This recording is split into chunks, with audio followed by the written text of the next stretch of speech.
Коронавирустун 4-чү толкуну башталды. Бүгүнкү күнгө карата өлкө боюнча 742 адам коронавирус жуктурду. Бишкектин 3 тургуну вирустан көз жумду. Бирок оорунун 60% жеңил өтүп жатат. Вирустун тез жайылышына жаңы жылдык кечелерде элдин карым-катнашы көбүрөөк болгону айтылды.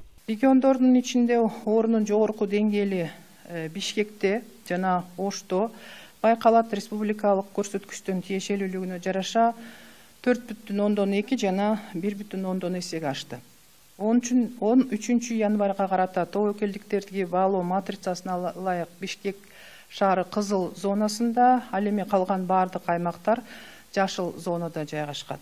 Саламаттык сактоо министрлиги эскертип жатат. Эгер оорунун кандайдыр бир белгилери байкалган болсо, анда өз алдынча дарыланбастан дарыгерлерге көрүнүүсү керектигин, өлкөдө коронавирус менен күрөшүү үчүн 2-3 айга чейин жете турган дары-дармектин үнөмү бар экен. Азыркы кезде аймак боюнча медиктер бардыгыбыз биз даярбыз. Биринчилерден бул аймактарда, больницаларда койко-месталар жетиштүү.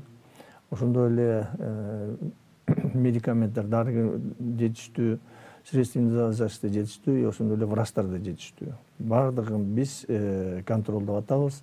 Ошондой эле коронавирустун омикрон штаммы да байкалып жатыптыр. Бул белги менен 2 киши ооруп жатат. Алардын абалы бүгүнкү күндө туруктуу. Дүйнөлүк саламаттык сактоо уюму омикрон штаммы буга чейинки дельта вариантына караганда өтө тездик менен жайылып жатканын билдирген. Мурун COVID-19 менен ооруп айыккандар же вакцина алгандарда кайра инфекцияга кабылып калышы мүмкүндүгүн эскерткен болчу. Бизде ноябрь, декабрга чейин Кыргыз Республикасында 80% жалаң дельта коронавирусы каптап турганда, бүгүнкү күндөн мына 1-2 учур азыр омикрон чыгып калды. Бул айырмасы мунун бат таралып кетишүүсү болуп эсептелип атат да.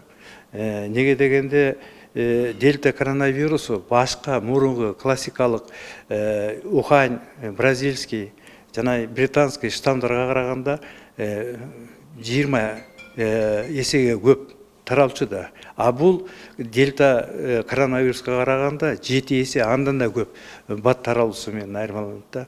Андан кийин бат кирип, анын көбөйүүсүнүн негизинде жанагы айтып атпайбыз, интоксикация деп коебуз, уулануу бат болгондуктан жанагы өйдө да айтылган симптомдор пайда болуп калат да.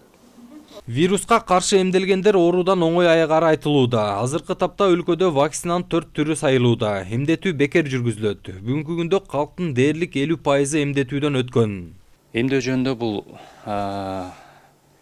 ооруну алдын алуучу эң бир чоң каражат. Эгер адам өзүн сактанам дечи болсо, эмдөөсүн алыш керек. Азыркы түрдө эң активдүү ушу орто жаштан өйдөкүлөр өтө активдүү болуп эмдөөсүн алышып атат. Анткени алар деген тобокелдикте орусча айтканда риск деп коет, ошолор эң биринчи учурда алып эмдөөсүн алышып атат. Шаардык санитардык эпидемиологиялык көзөмөл кызматы мамлекеттик жана менчик тараптарды жыйналыштарды онлайн форматта өткөрүүгө чакырууда. Бишкектеги коомдук транспорттарда бет капчан жүрүү эрежеси күчөтүлдү. Ал тургай бала бакча мектептер онлайн иштөөгө өтүп калышы мүмкүн дешүүдө. Жоодар Бузумов, Данияр Чарбеков, Нур Ньюс, Бишкек.